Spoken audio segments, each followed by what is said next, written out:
ಐತಿಹಾಸಿಕ ಲಕ್ಕುಂಡಿ ಗ್ರಾಮದಲ್ಲಿ ನಿಧಿ ಪತ್ತೆ ಬೆನ್ನಲ್ಲೇ ಉತ್ಖನನ ಕ್ಷಣಗಣನೆ ಆರಂಭವಾಗಿದೆ. ಶ್ರೀ ಕೋಟೆ ವೀರಭದ್ರೇಶ್ವರ ದೇವಸ್ಥಾನದ ಬಳಿ ಉತ್ಖನನ ಪ್ರಾರಂಭವಾಗಿದ್ದು, ಕೋಟೆ ವೀರಭದ್ರೇಶ್ವರ ದೇವಸ್ಥಾನದ ಬಳಿ ಸ್ವಚ್ಛತಾ ಕಾರ್ಯ ಮುಂದುವರೆದಿದೆ. ಕಾರ್ಮಿಕರಿಂದ ಆವರಣ ಸ್ವಚ್ಛತಾ ಕಾರ್ಯ ನಡೀತಾ ಇದೆ. ಉತ್ಖನನ ಜಾಗದ ಅಳತೆ ಮಾಡುತ್ತಿದ್ದಾರೆ ಸಿಬ್ಬಂದಿಗಳು.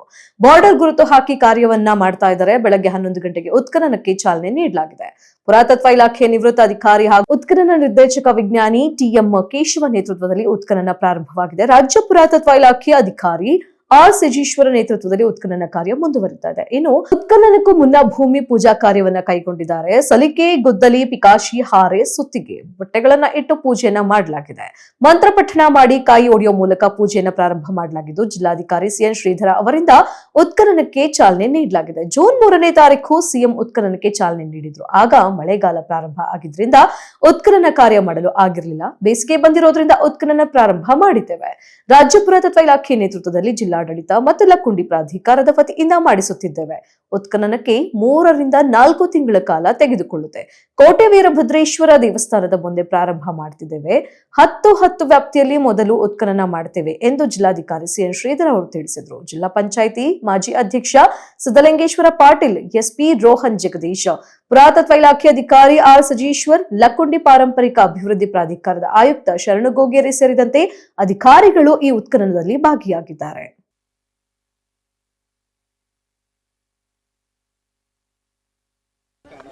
ಮುಖ್ಯಮಂತ್ರಿಗಳು ಜೂನ್ 3ನೇ ತಾರೀಕು ಬಂದು ಲಕ್ಕುಂಡಿಯಲ್ಲಿ ಏನು ಈ ಉತ್ಖನನ ಕಾರ್ಯವನ್ನು ಪ್ರಾರಂಭೋತ್ಸವಕ್ಕೆ ಚಾಲನೆ ನೀಡಿದರು. ಆವಾಗ ಇಮಿಡಿಯೇಟಾಗಿ ಹಿಂದೆ ಮಳೆಗಾಲ ಸ್ಟಾರ್ಟ್ ಆಗಿದ್ದರಿಂದ ನಾವು ಉತ್ಖನನ ಕಾರ್ಯ ಮಾಡೋಕ್ಕಾಗಿರಲಿಲ್ಲ. ಈಗ ಮಳೆಗಾಲ ಎಲ್ಲ ಮುಗಿದು ಈಗ ಬೇಸಿಗೆ ಬಂದಿರೋದ್ರಿಂದ ಈಗ ಉತ್ಖನನ ಕಾರ್ಯ ಸ್ಟಾರ್ಟ್ ಮಾಡಿದ್ದೀವಿ. ಇದು ಸ್ಟೇಟ್ ಆರ್ಕಿಯಾಲಜಿ ಡಿಪಾರ್ಟ್ಮೆಂಟ್ ಅವರ ನೇತೃತ್ವದಲ್ಲಿ ಜಿಲ್ಲಾ ಆಡಳಿತ ಮತ್ತು ಲಕ್ಕುಂಡಿ ಪ್ರಾಧಿಕಾರದ ವತಿಯಿಂದ ಮಾಡಿಸ್ತಾ ಇದ್ದೀವಿ. ಈ ಒಂದು ಉತ್ಖನನ ಕಾರ್ಯಕ್ಕೆ ಕನಿಷ್ಠ ಒಂದು 3 ರಿಂದ 4 ತಿಂಗಳು ಹಿಡಿಬಹುದು. ಅಂದರೆ ಮುಂದಿನ ಮಳೆಗಾಲ ಬರೋದ್ರೊಳಗೆ ಇಲ್ಲಿ ಒಂದು ಉತ್ಖನನ ಮಾಡಬೇಕಂತ ಹೇಳಿ ವೀರಭದ್ರೇಶ್ವರ ದೇವಸ್ಥಾನದ ಎದುರುಗಡೆಯಿಂದ ಈಗ ಪ್ರಾರಂಭ ಮಾಡ್ತಾ ಇದ್ದೀವಿ.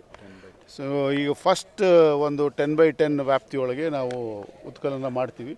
ಈ ಹಿಂದೆ ಸ್ವಲ್ಪ ಮಣ್ಣು ಹಾಕಿರೋದು ಇದೆ ಮೇಲ್ಗಡೆ ಮಕ್ಕಕ್ಕೆ, ಒಂದು 3 ರಿಂದ 4 ಅಡಿವರೆಗೂ.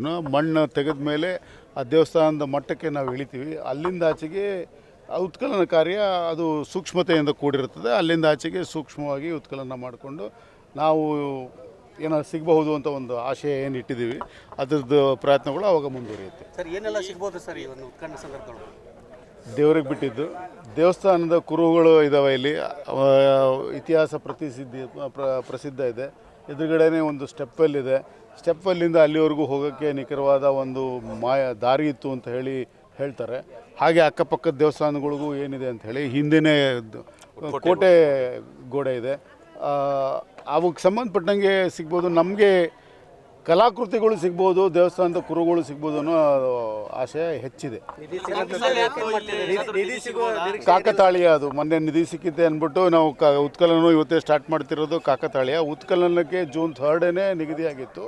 ಈಗ ಮಳೆಗಾಲ ಮುಗಿದು ಈಗ ಬೇಸಿಗೆ ಶುರುವಾಗಿದ್ದರಿಂದ ಈಗ ಮಾಡ್ತಾಯಿದ್ದೀವಿ. ನಿಧಿಗೂ ಇದಕ್ಕೂ ಏನೋ ನೇರವಾದ ಸಂಬಂಧ ಇಲ್ಲ. ಭೂಮಿ ಒಳಗೆ ನಿಧಿ ಇದ್ದರೆ ಅದು ಸಿಗಲಿ ಅಂತ ದೇವರಲ್ಲಿ ನಾನು ಕೇಳ್ಕೊಳ್ತೀನಿ. ಇದು ASA ಅವರ ಅವರ ಅನುಭವದ ವ್ಯಾಪ್ತಿಯಲ್ಲಿ ಅವರು ಹೇಳಿದ್ದು, ಈ ದೇವಸ್ಥಾನ ಮತ್ತು ಸ್ಥಳೀಯ ಇದರಿಂದ ಇಲ್ಲಿ ಇರಬಹುದು ಅನ್ನೋ ಒಂದು ಏನು ಅವರು ಕುರುಹು ಮಾಡಿದ್ದಾರೆ. ಅದರೊಳಗೆ ಇಲ್ಲಿ ಸ್ಟಾರ್ಟ್ ಅಷ್ಟೇ, ಮಿಕ್ಕಿದ ಕಡೆನೂ ಮಾಡಬಾರ್ದಂತೆಲ್ಲ ಸ್ಟಾರ್ಟ್ ಮಾಡೋಕ್ಕೆ ಇಲ್ಲಿ ಸ್ಟಾರ್ಟ್ ಮಾಡ್ಕೊಂಡಿದ್ದಾರೆ. ಸರ್, ಎಷ್ಟು ಕಡೆ ಮಾಡಬೇಕಂತ ಪ್ಲಾನ್ ಇದೆ ಸರ್? ದೇವಸ್ಥಾನ ಯಾವ ಕಾಲದ್ದು ಮತ್ತು ಪುಷ್ಕರಣಿ ಕೋಟೆ ಯಾವ ಕಾಲದ್ದು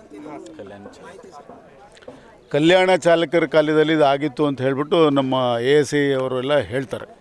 ಸೊ ಇನ್ನೂ ಸಿಗೋದು, ಯಾಕಂದರೆ ಲಕ್ಕುಂಡಿಯ ಇತಿಹಾಸ ಬಹಳ ಹಳೆಯದು.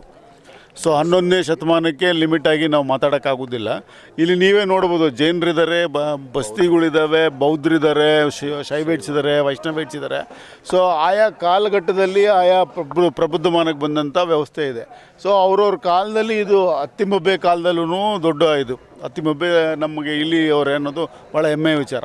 ಸೊ ಹಾಗಾಗಿ ಯಾವುದು ಏನು ಸಿಗುತ್ತೆ ಅನ್ನೋದಿಲ್ಲ, ಬಟ್ ಸಿಗುತ್ತೆ ಅನ್ನೋ ಒಂದು ಆಶಯ ಮತ್ತು ಒಂದು ತಜ್ಞರ ಅಭಿಪ್ರಾಯದೊಂದಿಗೆ ನಾವು ಸರ್ಕಾರದ ವತಿಯಿಂದ ಈ ಕಡೆ ಸ್ಟಾರ್ಟ್ ಮಾಡಿದ್ವಿ. ಸರ್, ಎಷ್ಟು ಕಡೆ ಉತ್ಖನನ ಮಾಡಬೇಕಂತ ಪ್ಲಾನ್ ಏನಾದರೂ? ನಗರದ ಲಕ್ಕುಂಡಿಯಲ್ಲಿ ಸಾಕಷ್ಟು ದೇವಸ್ಥಾನಗಳು ಏನಿದಾವೆ ಆ ಸುತ್ತು ಪ್ರಾರಂಗಣಗಳಲ್ಲಿ ಮಾಡ್ತೀವಿ.